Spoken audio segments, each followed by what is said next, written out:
they're bringing somebody else. Guess what? All of them got sick with coronavirus. All of them, whole family. They all lived together, and everybody was infected. And believe it or not, they got out of it. But it was very, very hard experience.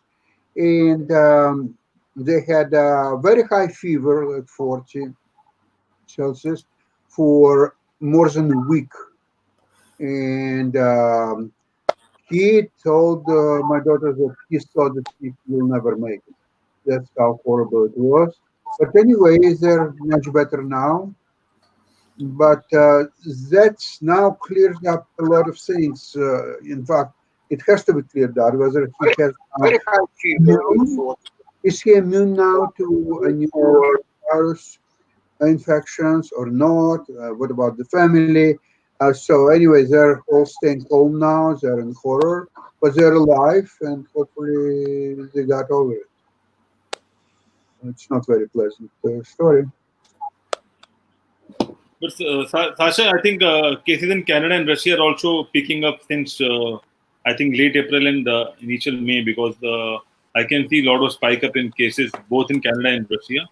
So by South America, Brazil, Peru, Mexico. So I'm not sure, but I believe that we are not doing the best practices and we are not learning from other countries, especially South Korea, Hong Kong, Macau. So and that's what happens because these countries get a lot of time to evacuate or to isolate themselves. But it's sad to see those people dying every day. And I don't know. Why can't we lock down, or why can't we do a lot of steps which you can take easily, because it's happening. It's in December, Well, and we have a lot of time doing it. Yes, Kim. I want to interject here for a second too, because they keep talking about we're just going to have to sacrifice a lot of people in order to rebuild the economics. So we're going to have to accept there's going to be a lot of deaths.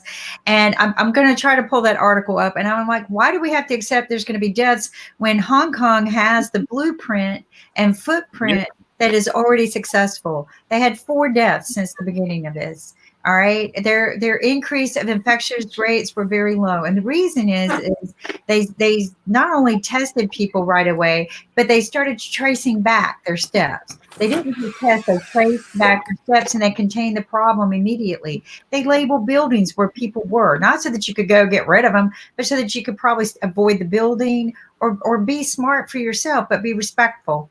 So Hong Kong has the blueprint. Why are we not using it? Number 2, we sent out $1,200 stimulus checks to a lot of people in this country. A lot of people. Now, the test kits that we could send to get everyone tested in the whole country are $10 each. So why didn't we buy the test kits at $10 each? There's a bunch of them. They're all over the world being manufactured right now. Why are we not buying them in the masses of volumes and sending those out instead of a stimulus check? Then you can figure out who has it, who doesn't, contain the problem, and keep people back in work. Okay, $10 a kit versus $1,200 a check. What is wrong with this picture? What is? So I'm sorry, Ankit. Okay, Kim, this is how it should work. Okay, you send people $1,100 check and a kit. Once they do this, they will get another $100. Okay, so people will have motivation to do the test, right? That should work. But yeah, but I agree with your point. Why would you invent a bicycle when it's been invented already a long time ago? If Hong Kong proved that's how it works, unless you have a refutation of that and nobody has, you just follow what Hong Kong did and that's it. I mean, it's way much more complicated to do in a country like the United States. I agree with that. But if that works, why at least try that? We have a very high population density and still, we're managing. So it's not so much the case in most of USA. New York is a different story, but most of USA, you don't have that population density. You should be able to manage it. No, but it's not about the population. It's all about the land area. I mean, you have to cover a bigger land in US and in India and other Yeah. countries as That's why compared I'm to Hong saying Kong. density. And I'm I not believe saying Hong Kong is numbers. Hong Kong is very well planned as compared to other countries. We all know about that. So planning and execution is more important in this pandemic rather than just talking about density, because I think density can be manageable if we have good planning. That's what happening in different states in India. A lot of states they don't have any symptoms. There is no quarantine in a lot of states, but a lot of states is having a problem because of poor planning and because of a lot of other issues. In the meantime, I would like to invite our special guest, Leta Brooks, joining us today on podcast on Thursday. Hi, Hi, good Leta. morning. How are you? Hello. I'm Hello. having Hi, how are trouble you? hearing everyone's audio. I'm only catching one or two people. Sorry about that. That's I fine, no can't problem. even hear our host. But Can you hear hello, me? I'm here. Can you hear me now? Miss Brooks, Leta, can you hear me now? can you hear me? All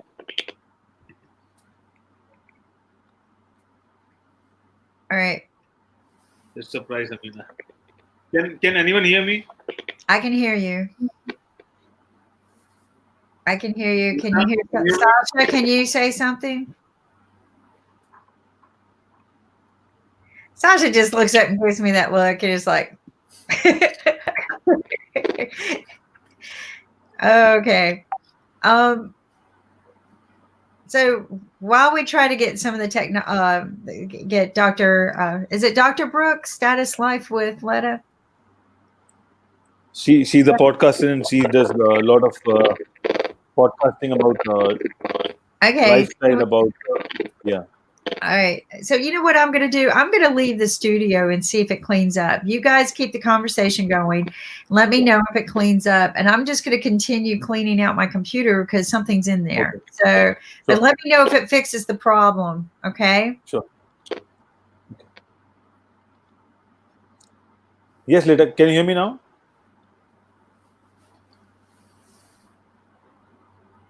Leta, can you hear me? I think she needs to rejoin. Rakeshji, can you repeat? Because I think she's not able to hear me. Okay, can you hear me, Leta? I can hear you, yes. Okay. And I can hear Alexander, but I couldn't catch the other two. Okay. Is it possible if you can rejoin it? I mean, leave it and rejoin again. That might work sometimes, basically. I'm sorry, I can't hear Inkit at all. I can see him moving, but I can't hear him. Yeah. He's requested you to leave the show and join back because Okay. sometimes that's what he's requested just Okay, now. thank you. Yes, I'll try. You're welcome.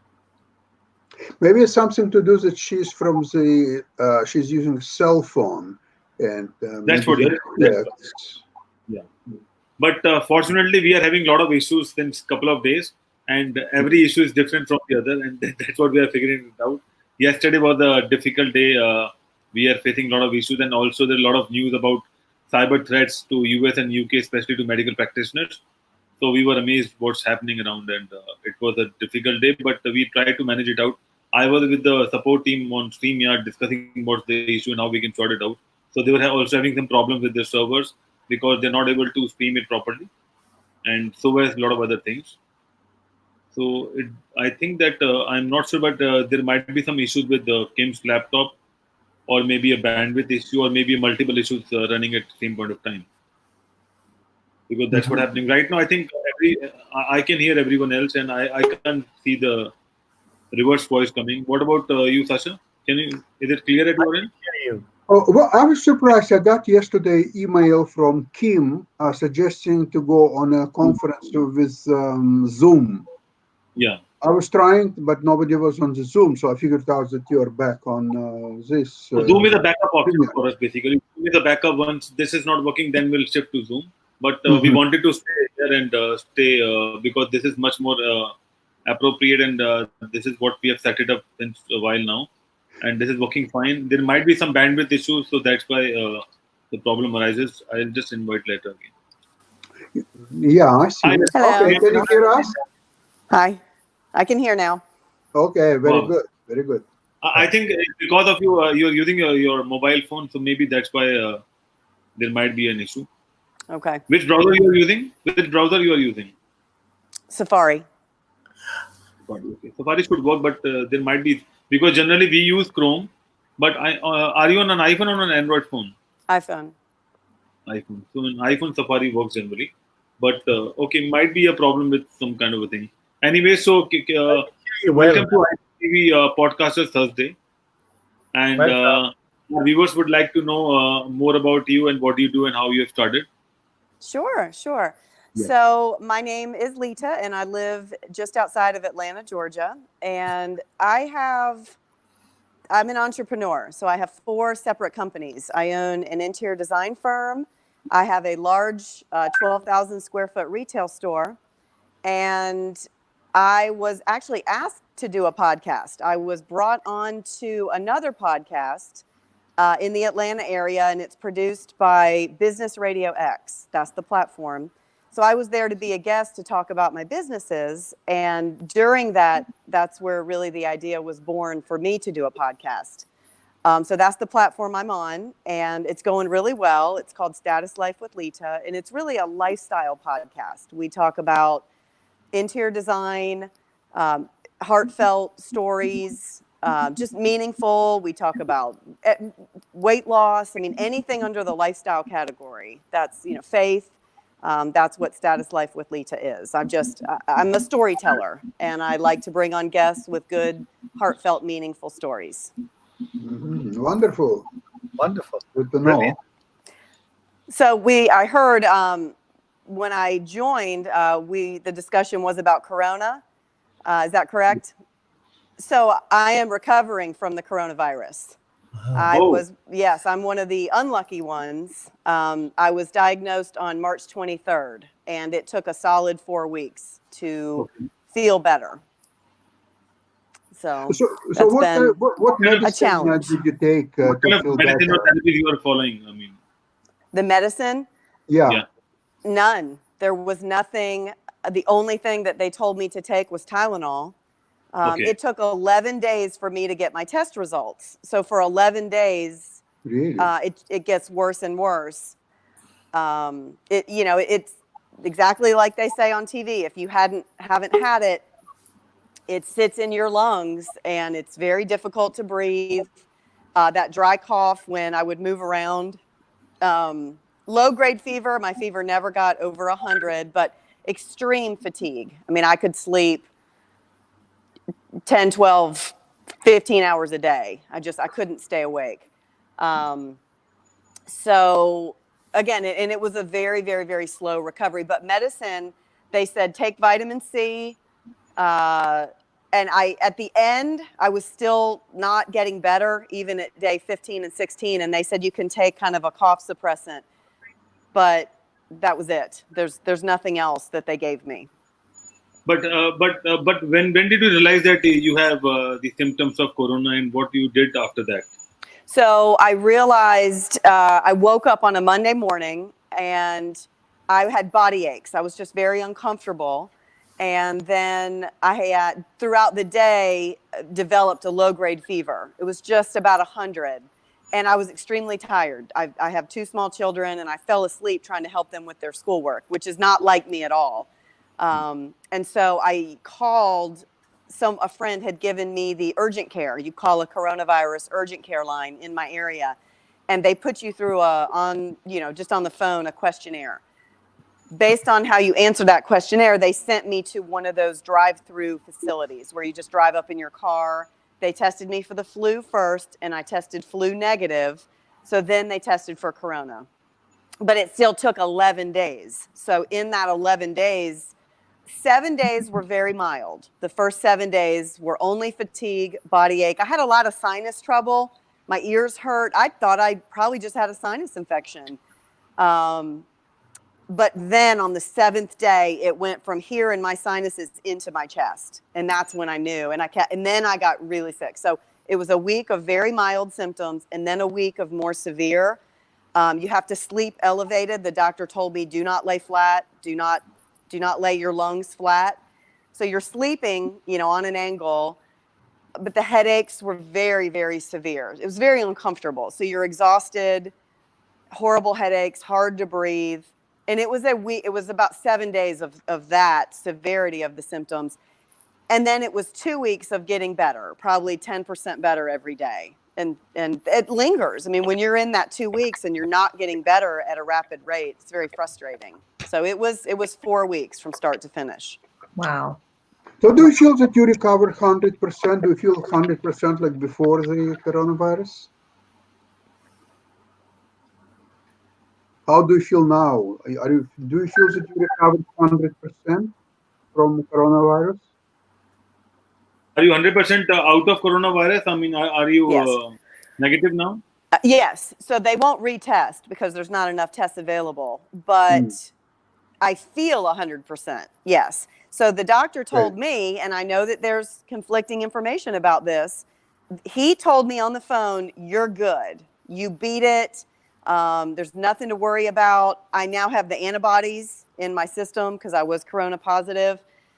I have heard, people say, no, that's not true. You can get it again. I feel good though. So again, I don't know what a test would show, but I don't have any symptoms. They told me that you are not contagious 3 days after your last fever. And that was weeks ago. That was probably 6 weeks ago. So I don't feel scared. You know, my business is opening. Of course, my small business, we've been shut down this whole time, and we're getting ready to open the doors. And so, I've been back to work in that capacity. Been around people. The fear is gone. And I will say this, when you have corona, the emotional and the anxiety is just as bad as the physical symptoms. And it is terrifying because you don't know what's going to happen. You don't know if that is the night that you're going to need the respirator. I never went to the hospital, but it is still very, very scary. So all of that is gone. I feel 100% better. The anxiety is gone, getting back to work. So I don't know what a test would show, though, if I still have it. And what kind of symptoms you have been facing since the pre-corona testing and post-corona testing? And also, did anyone discuss you about immunity, how to boost immunity, how to create more immunity, or how you can fight it out with corona? Because I think immunity is one of the biggest factor. Dealing with coronavirus. So with specific to the immunity, and this was on day 15 when they put you on a 14-day quarantine. So on day 15, I was not better. I was still very, very sick on day 15.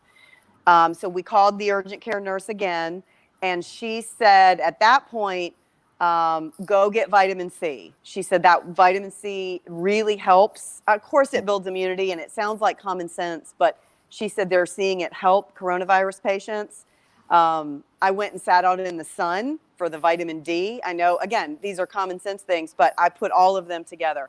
I take vitamins. I doubled up on my vitamins, just anything that I could think of to build immunity. And compared to corona, I feel like I had a pretty mild case. So, low grade fever. And again, I didn't need the hospital and I didn't have to be put on a respirator. So the vitamin C, regular vitamins, go sit out in the sun, get the vitamin D. Those are always, we boost immunity anyways, but that was what the nurse told me specific to corona to go do.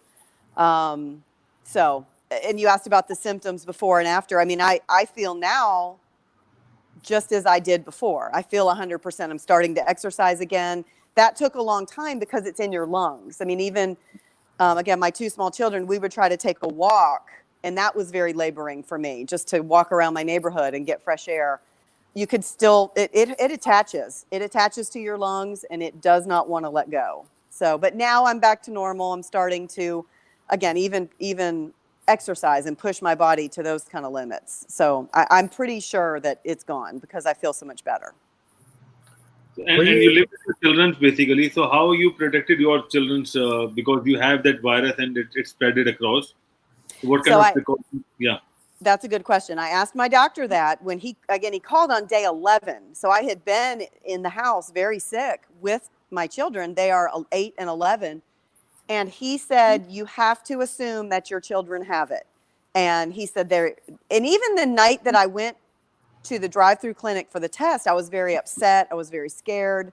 I was very emotional. And I said to the doctor, what about my kids? They're at home. And he said, he was very kind of, don't worry, the kids will not be affected. Don't worry about your kids. Even if they've been exposed, they're not going to be affected. And they never were. And I know they were exposed to it. They were here. They were helping me and caring for me, and they never got sick. And also my fiance, he was here with me the whole time, and he never showed any symptoms. And so the doctor said, yes, 80% of people have this and will never show any symptoms. So that's a big number. So whatever you're seeing on the news, those are only people getting tested. 80% higher actually carry this virus. So, but to my surprise, doctors never told you to isolate or quarantine yourself with your family? Only with my family. That's it, because they had already been exposed. So they told me to isolate, but not from my family. So I wasn't put in a room with the door shut. We just stayed in the house for 4 weeks while I was getting better. But I was around the kids. But did you try to follow the physical distancing and using the mask and protecting yourself, all those things within the home as well? Before I got sick, I was doing all of those things. I closed my retail business. We had been sheltered in place, and for some reason, I came down with it, and no one else around me. I don't know anyone else who was sick. I don't know where I caught it from or whom. I have no idea. And it could have been Derek, my sweetie. He would go to the grocery store or the post office, but he never got sick. So he could have been the carrier, and it just never affected him like it did me. No, but I'll tell you what happened. So there's a study that a lot of people having mild corona symptoms, and if they follow the right practices, taking Tylenol and things like that, they get rid of that symptom. Mm-hmm. So a lot of people, those carriers were mild corona symptoms, and after a point of time, they realized that they had corona. And there's a testing going on in US, especially on the pregnant women who were about to deliver. They are just trying to check whether they had previous symptoms of corona, because they are giving a birth to a newborn. Mm-hmm. So a lot of women came across, and the doctors realized that they had some kind of mild symptoms, but it's all vanished. And there are a lot of stories around that people having coronavirus and they were positive, but they use the homely medicines and Tylenol and just wait for a right time and try to fight it out using their internal immunity, and they get rid of coronavirus. But it requires a lot of mental support, mental health, your family support, and a lot of good food and vitamins to make sure that you are doing good. Because people who are fit, they can only fight it out. But people who are already having some kind of problems, or they have a chronic disease, or they have some kind of disease going around, they are having a tough time fighting with this pandemic, basically. I can see why. I'm very healthy. I'm a vegetarian. I'm young. I'm actually a kidney donor. And what made me a good candidate to give a kidney is because I'm so healthy. And yet, I suffered. Again, I had 1 week that was pretty severe, but overall, I think it was pretty mild. It was 3 weeks of very mild symptoms, manageable. Just 1 week where it really affected me, almost like the flu. It takes a minute to get over it. But all those things that you just said, that's all you can do. You take Tylenol. And what was really interesting, when I was sick, all I wanted was salad. It's like my body was craving those nutrients, and which is weird. That's not comfort food. You think when you're sick, you want something else. And I was eating a ton of greens, a ton of vegetables. That's all I wanted. So, but I think so. Whatever you are saying, I can just realize one thing, that you are a strong personality and you have a strong mind. That's why you are following all those best practices, and that's why you wanted the salads and you wanted the right practices. Because people who have strong personalities, and especially a stable mind, they can do anything. Well, thank you. Yes. I think instinctively your body realized it needed more iron, so that's why the salad came up. Mm-hmm. Because that's where it sort of destroys your alveoli, where your gas exchange happens. So you need more efficient red blood cells. So that's why the body was asking you to keep going for salad, because that's full of iron. And that's interesting you said that, because I only have one kidney, and your kidneys are what produce your red blood cells. So Yes. I bet my body bone was marrow trying too. very Bone marrow hard too. to Bone marrow too. Yeah, bone marrow and your kidneys both produce red blood cells. So it's very, very interesting that you listen to your body. That's really amazing. Yeah, there was, friends were bringing food, and everyone's trying to help, and they would bring, pizzas, and I was like, just bring me a salad. That's all I want. So, yeah. So let's talk about status life with Leta. So Okay. what is life all about, and how you already tell that how you have started, but what kind of podcasting you are doing, and also tell us something about your business. Sure. Okay. So this has been a lot of fun. So Status Life with Leta, that is the podcast. And again, it's a lifestyle podcast. It is meant to be a place of storytelling. I bring on guests who have really good stories. Everybody's been through something. And for example, my last guest, I brought on a fellow kidney donor, and she donated a kidney to a complete stranger. And that is something that I think, would really hit with a lot of people. A lot of people wouldn't do that. She just saw a flyer in a karate studio and decided to donate a kidney. And since then, she has started a nonprofit trying to match kidney donors with organs and tell their stories. So the Status Life with Leta is the platform where I want all sorts of different stories like that, because everybody has a story. And so again, that's who I am, is just offering the place to really give these stories more life. I've also, since the podcast came out, I've done 6 shows. I've taped 6 podcasts, and this last one, my numbers hit 100,000 downloads. So I'm seeing huge numbers. I co-host another podcast, and it's completely separate from Status Life with Leta. I teach interior design trends. And again, we're doing a weight loss challenge right now, and I bring on people doing nonprofits. So that's more of a feel-good, a lifestyle podcast. But the one that I co-host, or I am the host of, is called Injury Insider. And he's an attorney. He is a personal injury attorney.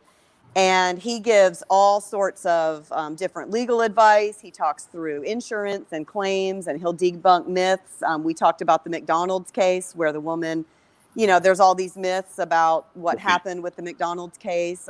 Just really interesting. We bring on guests with him talking about different things in the medical industry. And that show, so it's Injury Insider with Derek Hayes.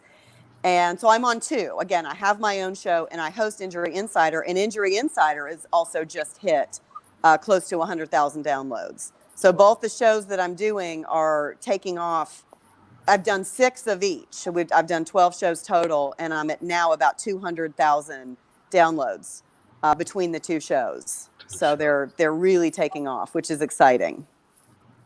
Great. So for the podcasting company with whom you work, they might be having a lot of other shows as well apart from your show. Yes, the whole platform. Yes. Yeah. So just coincidentally, I was drinking my coffee this morning. I don't know if it's going to show you backwards, but it says Business Radio X. It's all right. That's fine. Yeah. Okay. So that's the logo. So that's the platform that I'm on. I'm on the Business Radio X platform. And so we tape in a radio station with producers. It is a big production. I'm not doing a podcast on my own. I'm a part of a very big platform. And I believe I had sent you some of the stats. Business Radio X is one of the top 5 websites in the entire world. They get 39 million hits every month. And so I think that's why we're seeing such huge numbers, because sitting on their platform, both of my shows get a tremendous amount of publicity and a tremendous amount of organic traffic. That's nice. So you were covering mostly on American. You are mostly covering the United States of America, or you have people or shows for different other countries as well? Well, I think it will reach other countries. I think because I'm only 12 shows in total between the 2 shows, But yes, I can absolutely see this going international. I have, we talked about my store, Status Home Design. That's in the, greater Atlanta, metro Atlanta. I have an interior design firm also in metro Atlanta that is also called Status Design Studio. So Status is really the parent company. Status Life with Leta is the podcast and the new blog. But I also have an e-commerce store that is the Status Market. So I have four businesses. I told you I am a true entrepreneur. So I have just recently started shipping international with my e-commerce business. So I think one is really growing the other. That's nice. And it's all interconnected, and it's easy for you to market your products on your podcast. If you have so much, it is. It's all Status, right? It is. I am the owner of the Status companies, and there are 4 of them right now. Well, truly 5: the podcast, the blog, the e-commerce store, the interior design firm, and the retail store. So easy is not really a word I would use. It's easy to market, but yes, being so many different branches is challenging. I know nothing is easy, but a true entrepreneur knows how to make it out. I mean, in bad times and good times, and in medium times as well. And if you have a good platform to work it out, I mean, nothing better than that. And if you're able to manage those things, and if you're able to directly link between them, because if you are doing marketing for one show or maybe for one product, it will automatically reflect to other businesses as well. Mm-hmm. That's what's happening. So we just have to create an audience where people can either buy A, B, C, D, E. Whatever they'll buy, they're there. That's right. That's right. Yeah. Absolutely. I figured I'd beam in here because I was listening, and then I went backstage to listen to Leta because she has a very interesting story to tell, especially the podcasters. Okay, well, thank you. But you wouldn't believe what the interesting story is because we get this all the time. IBM TV. The other thing is, I believe you're in the United States, right? Yes, I am. I'm in so you're Atlanta, Georgia. You're in Atlanta. I used to live in Atlanta. Actually, I lived in Sandy Springs, if you know where that is. Okay, I know where that is. Right north of them. And my son went to Georgia Tech and North Springs High School. But I've been all around the U.S., so kind of know the place. And I'm in Raleigh-Durham right now. So I was listening. I was going, well, no one here is from the United States. Until Kim beamed in now. Rakesha's in Hong Kong. Alexander Starr's in Canada. I know all these people. Ankit is in New Delhi. And I'm going, here's the American all by herself being ganged up by an international audience. So I was going, this can't be fair.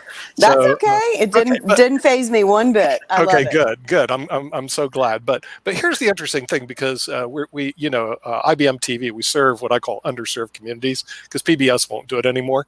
Not bad or good. It's just the nature of the beast. They basically tell you we can't serve underserved communities anymore. We're too big to fail and too big to be successful. So whatever. But the thing is, so we started to serve the podcasting community on Thursday. We do startups on Wednesday, medical doctors on Friday. Not that they're underserved, but they tell us about the coronavirus. Chess on Saturday. That's where Alexander Starr shines because he's a top chess player. And so the podcasters came aboard, which was a very interesting community. We've never been involved in that community before. And one thing they had was we're looking at certain goals of reaching 10,000 or 100,000 podcast downloads, which you've already reached in a very short period of time. They're highly interested in that. So can you explain again, I hate to say it, to the podcasters, how do you get from, especially in a very short period of time? Now, if you said, well, I've been doing it for 20 years like Walter Football, well, that's a different story. But you've done this in a very short period of time to get 100,000 downloads. How'd you do it? Okay, so a lot of it, I have to give credit to the platform that I'm on. Mm-hmm. So I think it's, and I have a lot of friends in the industry. Sure. I see, different numbers. So if you try to take on a podcast and you're doing it yourself, mm-hmm. how are you going to get that reach? It's going to be a very, very, very slow build. Right. So where I came out of the gate a little bit different was joining a platform that already had that huge following, top 5 website in the world, 39 million hits.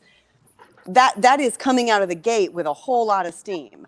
And I think that has been really the force behind the momentum. Mm-hmm. If someone heard it and they liked it, they subscribe, they download. So again, I can speak to starting from scratch and trying to tape your podcast on your own equipment and trying to push it out on. I think you have to get a certain amount of hits before Spotify. It's either a certain amount of hits or a certain amount of shows that you have to hit before Spotify and iHeartRadio even pick you up and get you high enough. What's the name of that platform that you're using? Business Radio X. And again, this is completely coincidental. I'm going to try to show it. That is the logo. So I am on the Business Radio X platform. Right. And so I tape. There's a studio in the county that I live in. I am in Gwinnett County. So I know where Gwinnett County is. Yeah. Yes, I'm in Gwinnett. Right. So I tape at a radio station in Gwinnett County. Right. And so once the show is taped, they give me a copy of the show, so it goes out on all of my social media channels, and it also, but they get the show and they push it out on the Business Radio X platform. So I think it was my third show already hit Spotify, iHeartRadio, Podcast, Apple within 3 shows. But again, when you're seeing 50,000 downloads in 3 shows. That's good. There it is. You know? Now we understand also that the title of the show is very important. As a matter of fact, for most marketing, one of the key things is the title. What is the title of your show? Status Life with Leta. And Status Life with Leta. So now again, this was something that came very easy to the title of the podcast because I already had a blog. But coming up with that probably took 5 years. It was not something that I probably changed it. It used to be Status Home by Leta or Life with Leta. And then I used my nickname and I thought, well, I don't need a nickname. My real name is so unique. It's like Cher or Madonna. There's not that many Letas. Too many Letas running around. It was a very, very evolved process to come up with what that was going to be. But my brand is Status. Right. So that was very fitting. Yep. Life, it is a lifestyle podcast, and I'm Leta.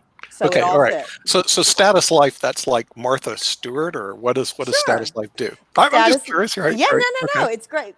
So I have a branded hashtag, and it is Design Your Life, and that is my platform. That I am here to help anyone, because by trade I'm an interior designer. That is my background. That's good. But yet, I have a lot to offer. I mean, the lifestyle aspect of it. We can talk about interior design and I can help you design your home, or we can talk about weight loss. We can talk about Corona. We can talk about being a single mom. We can talk about giving a kidney. I mean, divorce. I mean, everything under the sun is lifestyle. So Status Life with Leta, hashtag Design Your Life. Yeah, especially if people move to Buckhead.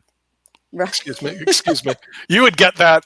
Anka has and living in Atlanta. Okay, right. Atlanta, Buckhead. Okay, excuse me. Right, and every place has stuff like that. Now, here's I have a lot of other questions because I'm interested in the whole topic of marketing, and I think our podcasters are too. How do you capture people's emails? I've talked to people that specialize in marketing. Okay, and let's say you're running a podcast, you're running it through this Biz Radio network, whatever it is. Okay, how does your show capture email address or data from the viewers so that you can continue to engage with them? I'll use the word engage rather than market to them. So my email filter, I have 3 channels that I collect email addresses. So on my website, and it's all connected. I have one website, Status Home Design. But in that website, I have 3 different domains. So you can go to the e-commerce store, which is the Status Market, and you can drop your email there. You can go just to the main website, and within 2 to 10 seconds, the pop-up comes up. Stop right there. You actually have an e-commerce store on your website right now. Yes. Okay. What do you sell through your e-commerce store? Home decor. Home decor, really good. Okay. By the way, you're a very sharp business lady. Thank you. I smell that all the way through to Raleigh, Durham, where I live right now. Oh, well, thank you. She's got this part down, which, by the way, is very important for the podcasters out there, because my analysis says that, like in the industry I'm in, 95% of them will fail with a big F. In other words, like, because they at least fail to monetize. Now, if they're doing it as a hobby, that's a whole different story, you know. But in terms of monetizing media, there's a big gap between being in media and monetizing media, as you will probably know. But you're doing what I would say is the right move, because you already have a website and you're also doing the pop-up. So who trained you in terms of this, what I call leading edge marketing theory? Don't tell me you did it yourself, trial by error. 100%. 100% did it by myself, trial by error. I take every webinar I can take. I sit on I'm just constantly learning. If something, I get an email from someone that I follow, I see it on Facebook, I see it on Pinterest, I grab it and I grab a seat. Okay. And it has to be. I mean, there's so much information out there. These are educational seminars as to how to market your podcast. Would that be correct? Absolutely. How to do a podcast, how to do an e-commerce store, how to do Shopify, how to write a blog. Okay. I own a 12,000 square foot retail store. That marketing that was a huge challenge. That's a big one. Right? Yeah. How to get foot traffic, how to do a good event. I mean, anything under the sun, marketing. Right. I learned. Let's talk about Spotify. Since I come from an old school learning and everything, what is Spotify? And also realize we broadcast internationally, and there's some people out there that see our broadcast that have no clue. And I'll add myself to the list. I have no clue what Spotify is. Tell me what Spotify is. So there's Spotify and there's Shopify. Okay. So one of them is Shopify is the e-commerce that I built my e-commerce store on and attached it. Okay. And then Spotify is what? Music, podcasts. It's a streaming service. You can subscribe, you can build playlists, you can why would I subscribe to Spotify? Again, building music, you can get connected with other people. So if there's someone, a friend or someone, a playlist, you can grab other people's playlists. I know I went to a class and I just happened to love all the music that she played. It was like a meditation. And she said, well, I'm on Spotify. So I connected to her and grabbed her whole playlist. Really? So you found it to be a useful platform. So I would say. Yes. And especially for the podcast, people will go and you can just search what you want to listen to and it comes up. Now let's talk about your 11,000 square foot showroom. For people who don't know that, because I used to have a 10,000 square foot office, Class A building in the Seattle area before I moved to Raleigh, and basically turned my company over to someone else. I could do something else. Okay. I know that it is not cheap to have an 11,000 square foot anything. Is that place like a hub where people can go visit and see the interior decoration that you do? Yes. So like my other ventures that we're talking about here, it's called Status Home Design, and it is actually 12,500 square feet. Oh, and it is big. It is in a shopping plaza, and it is 3 suites. And it is a hub. So I have 70 individual vendor booths inside the store. So I have 70 individual stores inside my store. Very upscale. It's built almost like an antique mall, but very few antiques. Yeah, my wife likes Henry furniture, I found out, and so the thing is, it's not cheap. I find out, So, so what you do is you have the upscale furniture, right? Yeah, so my interior design firm is housed inside the store. So there's about 25% of the store that I have. That's where the interior, I've got 4 interior designers. They have their own kind of desk and workspace, a big design studio, really. And then we have all the new furniture on one side of the store. Then you have all the 70 vendor booths. I have a classroom, a large classroom inside the store where we teach DIY classes on painting and wreaths and flowers.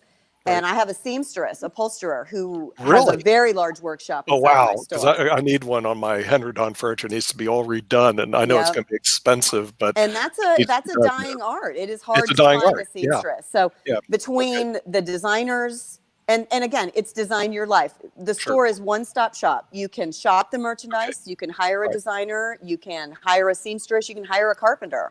So you have a website, and I could actually do a share screen and take a look at it if I knew how to do it. Sure. Okay. It's Status Home Design. Yeah, And but the again, thing, I'm not a tech guy. So the thing is, I was going to practice on how to do the share screen, and Kit might be able to do it. He's a tech guy from New Delhi, and he knows 1.3 billion people over there, which tend to watch our show. So he might be able to. What's the URL on that again? The website? Status Home Design. StatusHomeDesign.com. Yeah, we'll see if he'll be able to do it. Now, one thing we found out though is that like he beams in from New Delhi, and it's like 7 o'clock in the evening or something like that. But because of the bandwidth that's been changing around the world, we beam people in from all over the world. Now, when you're doing interior designing and you have an interior design shop in Atlanta, the problem is, how do you monetize in New Delhi, or is that even possible? E-commerce.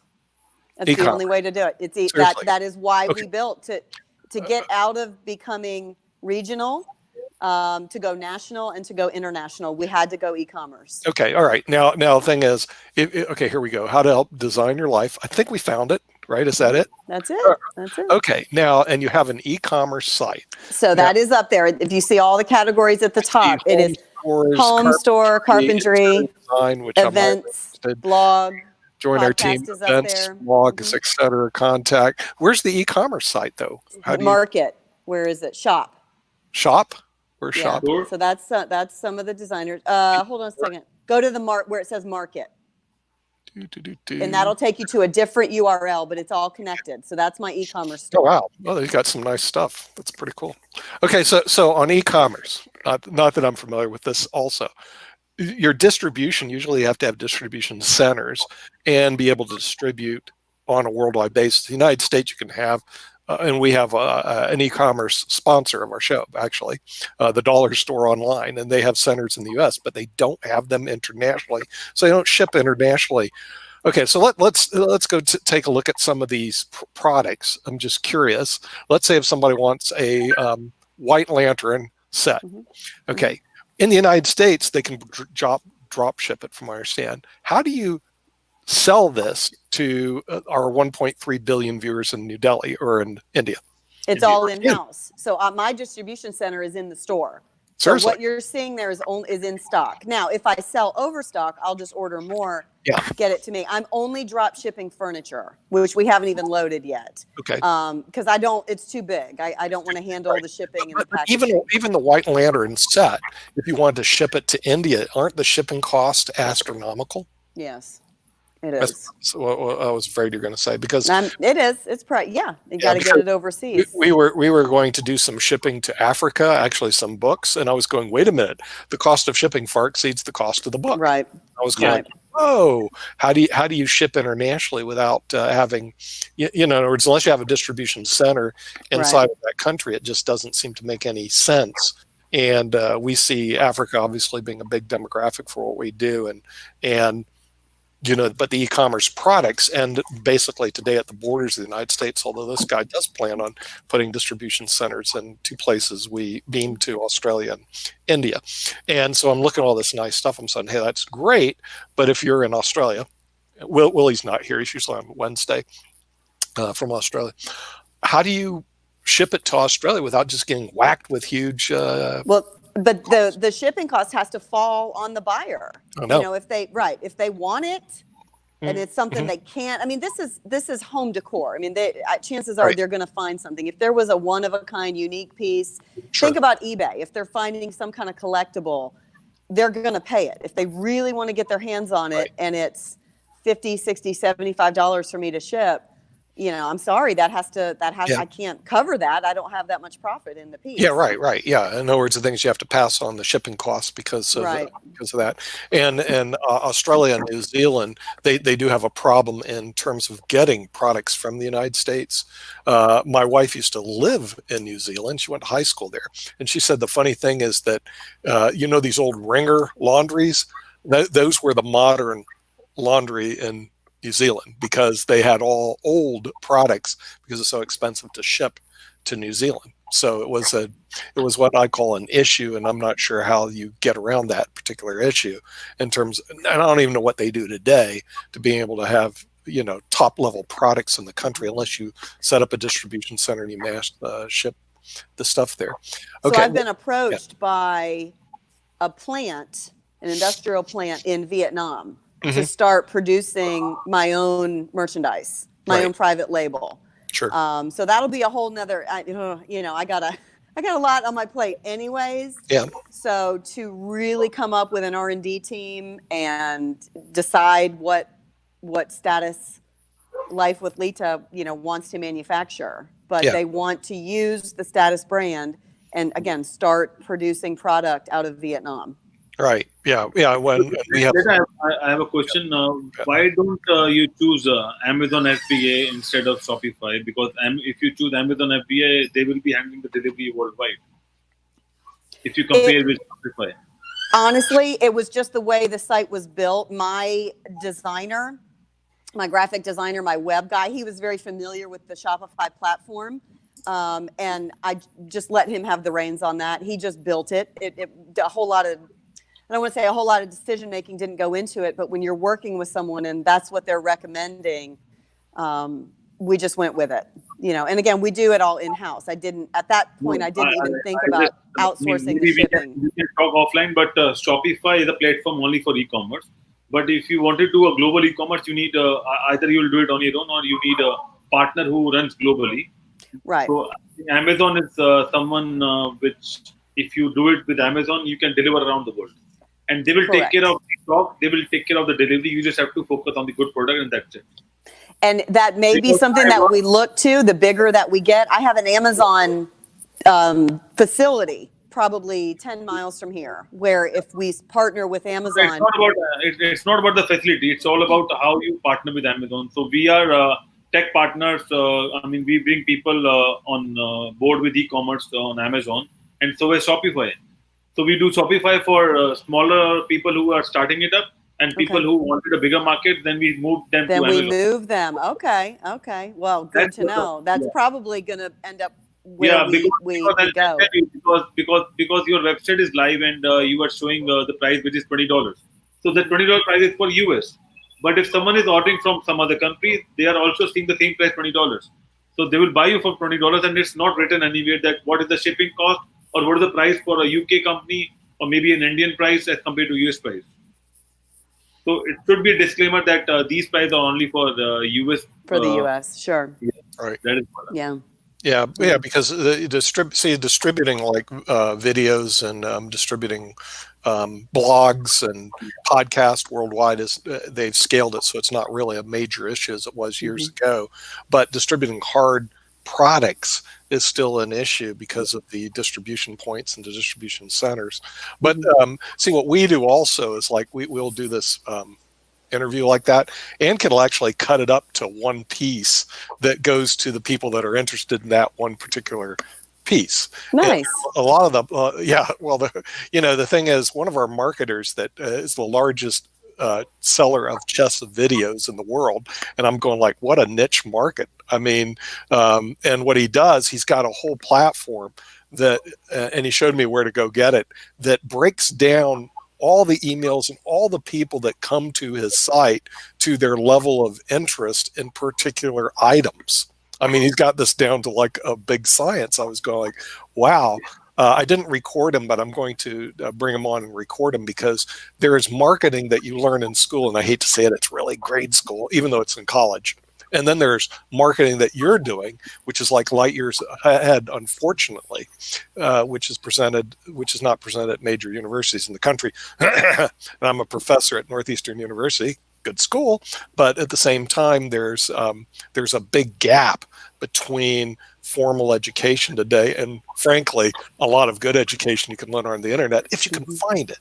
Right. You had to go actually decipher through the places to actually do that. Okay, so you're basically into interior decorating, upscale, sounds like, and being able to distribute all over the world, aka Martha Stewart, who is eventually going to fade out of the system. It's just a lifestyle of, eventually she's going to be replaced. I mean, that's just the name of the game. Okay. And the thing is, there's no one taking her place right now, except you, it sounds like. Okay. So as that, she actually used a hardcore magazine what are your thoughts about that? I mean, she has this Martha Stewart Living magazine. We get it at our house. I'm going like, but isn't that kind of old school? Or what's your thoughts on that? On print magazines as a way of marketing? Yeah.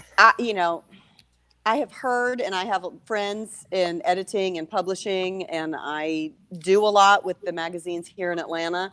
I've been featured and things like that.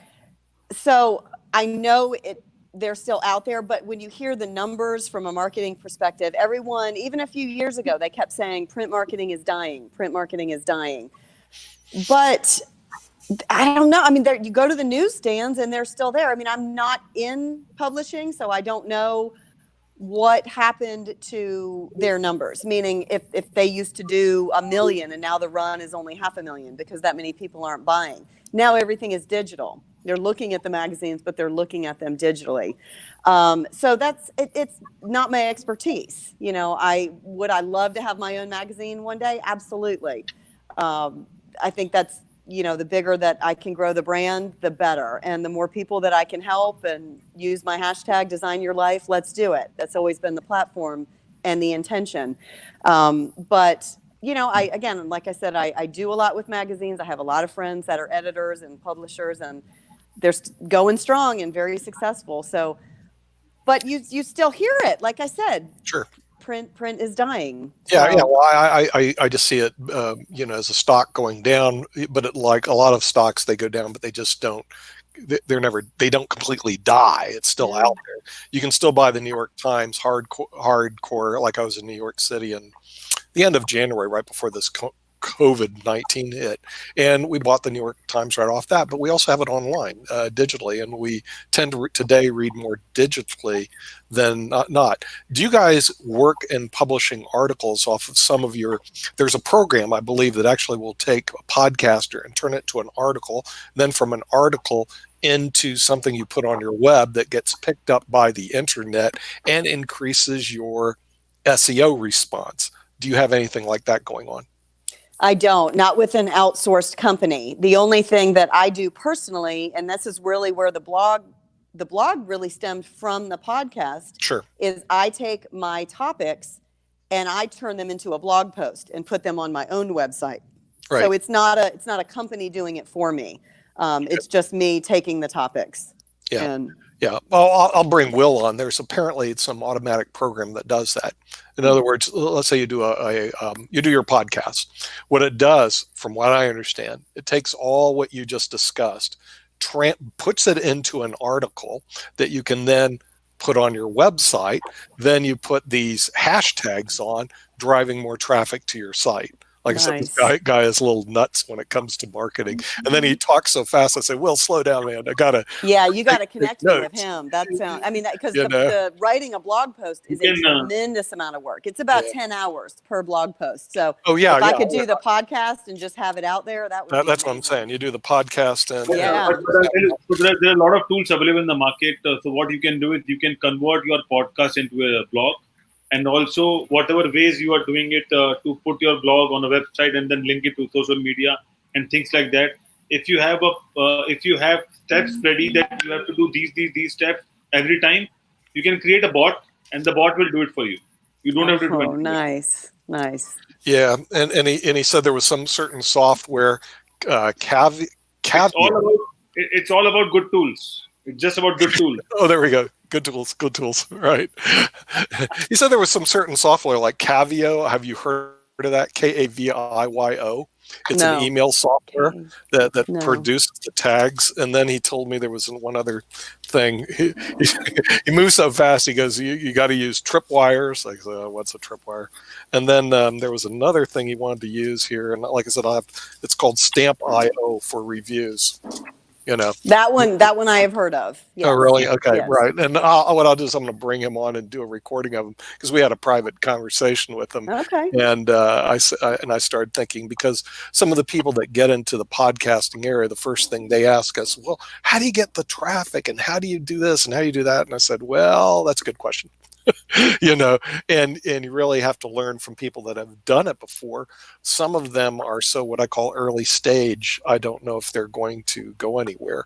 Mm-hmm. It sounds to me you had an operating business first. I right? did. Yeah. So And- the interior design firm was first. Right. And that grew into the store. The store was really born from the firm. Right. And from the firm, or from the store, came the e-commerce. And from all three of those, I was being interviewed about those on this platform. And then that's where the podcast was born. So one has just really been the catalyst for the other. And then from the podcast came the blog. Mhm. So it's ever evolving. Yeah, but you didn't start with 11,000 square foot or 12,000 square foot design. Where did you start? I started with the interior, just me, myself, opening an interior design firm in 2008. 2008. How many square feet did you? No, none. From home, from just a little office in my basement, just, helping friends and getting some clients and just building my clientele. That is my background. I went to the University of Georgia. UGA? Yes, and I got an art and an interior design degree. Right. And I went to work, for many other firms. I had a lot of mentors. I was more building houses. I went to Florida and built a ton of houses for 10 years. In what city? I was in Palm Coast, which is between St. Augustine and Daytona, right there on the coast. I've been to Palm. So I worked down there for 8 or 9 years, and when I came back to Georgia after Florida, it was kind of what's next. And at that point, I really realized I was ready to be my own boss. I was ready to take all the tools that I had learned and start my own firm. And that, again, that was back in 2008. And then in 2015, I had the idea to open the retail store. Okay. All right. Okay. So the thing is, it was because we also on Wednesday we host startups, and here's the statistics, the failure statistics, which they don't realize. It's around 95% funded ones. In other words, when they're funded. Okay. Now, were you funded as a startup, or did you bootstrap? Bootstrapped. That's what I thought. 100%. Yep. Not $1 of funding. Yep. Okay. And bootstrapping is an experience. But here's what I found out about the startups, and they don't show up. In other words, the thing is, and this is my experience with them, because we started off about 4 years ago interviewing CEOs of major companies. Like if you go to our website, you'll see the former CEO of Apple Computer, John Scully, the current CEO of Pegasystems. No one knows who he is, but he runs a multi-billion-dollar company. And they all, when we set up the interviews, they all showed up. Okay, I'm just saying. We interviewed the CEO of Office Depot. He shows up. All these people show up. They're CEOs of major companies. You set the interview, show up.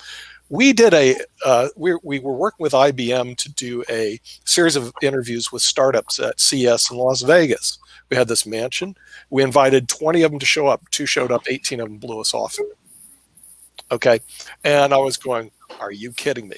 But here's what we found, Leta, with the startups. It wasn't personal. It wasn't anything except they operate like that all the time, and then they end up in the failure category. As a matter of fact, 95% of them end up failing that are funded by venture capitalists. And I told Ankit, because this goes on all the time, I said, look, I'll bring the venture capitalists in, because John Fanning, the founder of Napster, has been on our show many times. But, I'm not going to invite them and have John Fanning sitting there, with all these venture capitalists sitting there that have buckets of money to fund startups, invite the startups, and they don't show up. Right. And bootstrapping I'm totally familiar with, but for some reason they always they have their hands out, fund me. And I'm going like, why when you don't even bother to show up? It just doesn't seem to make any question. Well, why do you think? What's the why? Why wouldn't they show up? That's a great opportunity. No, I know why they don't show up, because it's easy to be a startup, but it's not easy to be consistently doing a startup. So people do startup just for the trend that, okay, he's doing startup, I will also do a startup. And startup means they think that startup is like a trending word, and they will be in a different zone, and they can work from anywhere. They can enjoy all those startup culture life cycle. But they also should know that startup means you have to work 15-20 hours a day. It's not like you will be working 1 hour a day and then you will enjoy your startup life. Right. Yeah, people, right. They think it's good from the outset that startup is, it's a different world and people are enjoying, and they don't have an official culture. They don't have 9-to-5 job, and they are working from home, doing at home from WeWork, from Starbucks, from places like that. but it means 15, 20 yards a day, and that's why they don't show up because they don't have a plan. They wanted to do it, but they don't have a plan. Well, what he said is they really don't have a plan. Leta, they really don't have a plan. I don't know. Have you ever been, Leta? Have you ever been to one of these? They have these startups. I don't know. They have these startup meetings. I don't know what you would call them. Hackathons or whatever. Have you ever been to one? No, I haven't.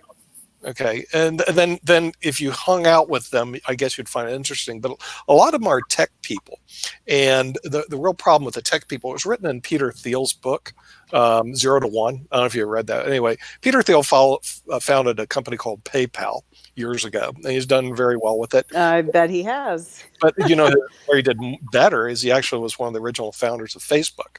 Okay, so when you get to know these people, it's like John Fanning founded Napster, but here's where he made his money. He didn't make it a Napster. He was one of the original founders in Uber, believe it or not. And I saw his U1. They call it the Form U1 by the SEC, and I'm going like, okay, this guy made a pile of money through Uber, but not Napster. Napster got hammered in court, but he made it in Uber. Well, Peter Thiel said this. He goes, the problem with the startups, they don't recognize you've got to market your product. In other words, they all think, hey, I got an idea, a great idea. I'm going to keep working my idea, and don't realize there's this thing called marketing and distribution. And they snub it, basically. In other words, it's kind of like, market my product. Why should I? I have the best product in the world. And so I'm not going to tell it.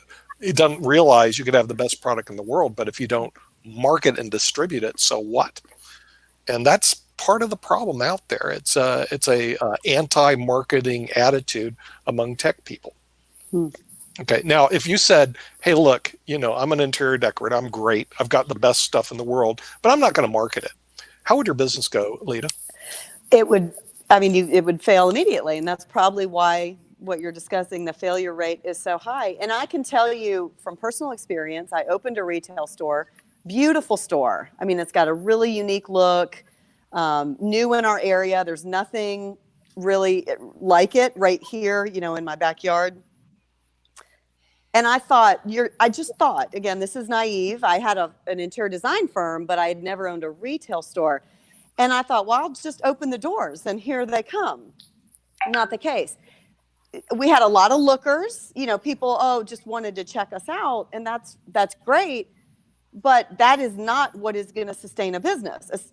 They may look, they may check out your website once, they may hear your podcast once, but that is not your customer. You have to continually market. You have to get them to be a repeat buyer. You have to get them to be, I need my customer. And now we're at the point, because of so much marketing in the last 5 years, I would say 90% of my foot traffic is repeat. And same thing with the podcast. If they've listened once, now they're subscribing and they're clicking and they want to hear what I'm talking about each week.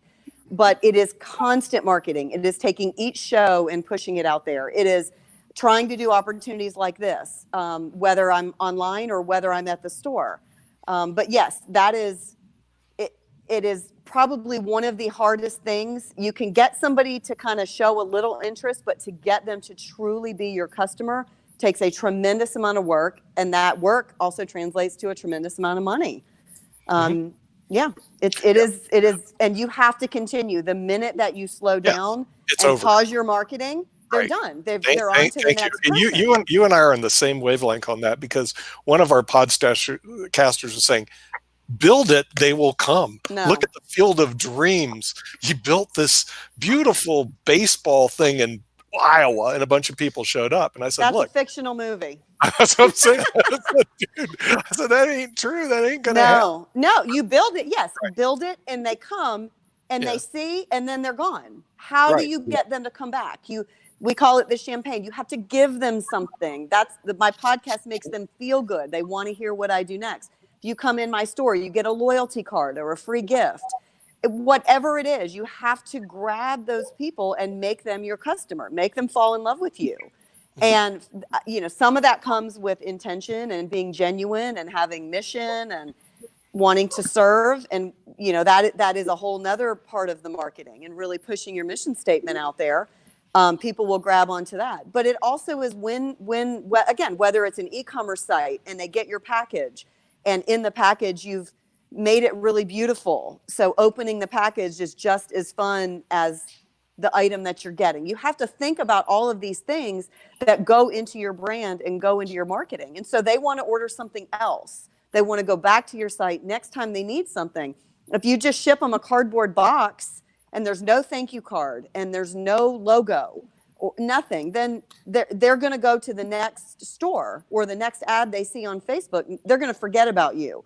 You didn't make an impact. And that's the biggest part of all of the ways that all of the businesses, whether it's interior design, that's easy to make an impact because you're truly changing someone's home.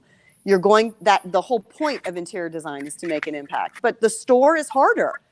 You know, my staff goes through extensive training to know how to make an impact and to truly connect with our customers. And we try to translate that online. Mm-hmm. Yeah, and the thing is, training your staff. How many people do you have working in the store? How many are independent contractors? How many are employees? I have 4 interior designers that are independent, and I have before the Corona shutdown, I had 8. Okay. 8 worked the front end of the store. Right. And 4 were the independent contractors. Right. And how much time do you spend actually training them in customer engagement on a weekly basis? I would say more monthly. My business mentor, I am extremely grateful to have him. He, by title, this is what he does. He is a sales trainer, national, and I couldn't even go into his resume, but he is a dear friend of mine, and training teams to sell, training sales staff is what he does. And so we set up monthly, sometimes quarterly meetings, and he comes in and, we do role playing. We do, how to, what does he call it? When you have a sale, but then you put all the add-on items on a sale, and then he'll do consultative sales. Upsale. Well, yeah, the upsell, but he's got a coined term. You got a coined term, really? Okay. He's the expert. Sure. I still learn, from him. Right. But I know he'll do consultative sales with the interior designers, and there's all these different sales tools that he comes and brings to my staff. But again, it gives us that higher level of customer service that other stores like mine don't necessarily have. It's not cheap. I mean, training your sales staff is the best thing you can do, but it's very expensive, and I think it gets overlooked. Right. So, but you actually bring a national trainer in to sell your sales, to basically work with your sales staff. Is that correct? Yes, we have for years. Okay. And if somebody new comes on, they have to go through the videos and they have to go through the notes. And yes, they have to get up to speed on what everybody else knows. Right. Okay. All right. Yeah, because I do think that's very important. They actually have a very good trained staff, in other words, of salespeople that are out there. Okay. So you've been in business for quite some time, and you actually have the brick and mortar and the e-commerce store. Which one is doing better today, the e-commerce or brick and mortar? Brick and mortar only because it's older. Right. E-commerce we just launched at the end of 2019. So that is still taking off. I will say since Corona hit, it has really taken off with everybody ordering online and not coming into the store. Right. But by far the numbers are far superior, but it's a huge store and it's been in place for 5 years. So It's got way different numbers. Hi. Right. Okay. All right. So the thing is, it's really it's because you have a history of that brick and mortar store. It's doing better because credibility. Yeah. It's older. Yes. It's older. It's established. The growth is actually in your e-commerce. Pardon? It's older, it's bigger with different brands and different high-scale brands as well. And you are doing it from past 5 years. I think you need some time to match it up with the e-commerce thing. But once e-commerce picks it up, you won't be able to look out the brick and mortar store because we have a lot of work of the e-commerce line. Yeah, I'm not sure how brick and mortar is going to. I think it'll be around, but it's almost like radio is still around, but it's not. I don't see how in the future it's going to be the high growth industry. It'll still be right. I see it. We see it now. Yeah. I mean, I see it every day that we'll work with someone, even in a design capacity or a retail capacity, and they go click on Amazon and buy whatever we're trying to show them, even if we can match it, or Sure. Wayfair kills us because they do But- the free shipping. And so, yeah, I mean, that's part of the reason we jumped into the I'd say we, like, it's just me, jumped into the e-commerce business was because we have to set ourselves up to be able to compete. Right. And when you're That's setting, the only way you're going to do that. Even Dollar Store, if you know who the Dollar Store is. Oh yeah, sure. They're actually one of our sponsors, the one of the franchise, and you can click on IBM.TV on the green button, but you can get all your stuff delivered to you from the Dollar Store now. right. Wow. I So- did not know that. And I do need to go there today. No, That is on Oh, my no. list, so- Go to IBM TV. Yeah, now press I'll the just have button, it sent right to the press front the door. button Dollar Store. And you Okay. don't have Order to everything go. online. No risk. No risk. Wow. Then Good you to don't No have know. risking. You don't have to wear a mask, right? We don't have to wear a mask and go into the store. See, Leta, here's the difference between the dollar store and what you sell, okay? Because the dollar store is what I call low-end products. You sell high-end products. It's a whole different cat. Yeah. In other words, the thing is, She's different, but it's- the same thing had to happen. They had to switch the e-commerce. platform, right, Nick? right. Yeah. Same thing. No, she is the high end, but here's the thing: it's more to me what she does. You can talk to her. It's more consultant. It's more customized. It's the old fashioned way of, and the fact that she went and she's doing podcasting on all of this. Well, Coffee she's shop successful at style talk. podcasting. I mean, Yeah. See, here's the real problem. That's the reason I wanted to have her, and then we'll cut her snippets down for the podcasters, because the podcasters we meet, I'm listening to what I would call their horror stories, in other words, and the going nowhere stories, fast. And the thing is, She's going somewhere. she's going somewhere real fast, and I'm going like, whoa! I've been And that's listening, the reason even though I'm I can't be backstage. on. I've been listening. I was sitting there not backstage listening. I was actually just listening on my mobile. Okay, while I was traveling, and I was listening to you, and I was like, "Whoa, this person is moving fast." That means there's a story behind it, and certainly it'd be very helpful for some of our podcasters who want to get to 100,000 downloads. In what period of time did you do that? Again? 6 shows. Okay. Oh, Kevin, speaking about a podcaster who wants to go somewhere, Kevin has just joined us from New He's Jersey. going somewhere. He's sustainable. Yeah, but the thing is, I want Leta to repeat this for Kevin's edification. Okay, you went to 100,000 downloads in what period of time, Leta? 6 shows, and that's a show every other week. So we started the first week in February, and just I was at 90,000 last week. So Wow. and I taped another show yesterday. So again, I'm on 2. I have Status Life with Leta, and I'm the host of Injury Insider with Derek Hayes. We taped his yesterday, and before we taped, he was at. Oops. Did I cut off? Am I here? Yeah, you Hold did. on. Second, we expect this. We're good at this. Shoot. Yeah. I want to give Kevin the secret sauce about how you got to 100,000 downloads in 6 shows. So you may be repeating yourself, Leta, but go ahead and give it for Kevin's edification. I'm all ears. I thought he would be. Okay, Leta, are you there? Can you hear us? She's there. can't. She's fixing it. Oh, she's fixing it. Oh, well. We'll bring her back in just a minute. Come It's on, already been Kevin. recorded. Hi, how are you guys? Yeah. Welcome. Good afternoon. Thank you. We'll bring Leta back. If not, it's been recorded, and Ankit will cut out the section. But she gave us the whole, how you say, education on how you get to 100,000 downloads in 6 shows, and her secret sauce. And I was going like, wow. But see, Leta actually has a real company. She has a real company, a 12,000 square foot building that houses her interior decorating business in Gwinnett County, which is right outside of Atlanta, Georgia. I'm totally familiar with it.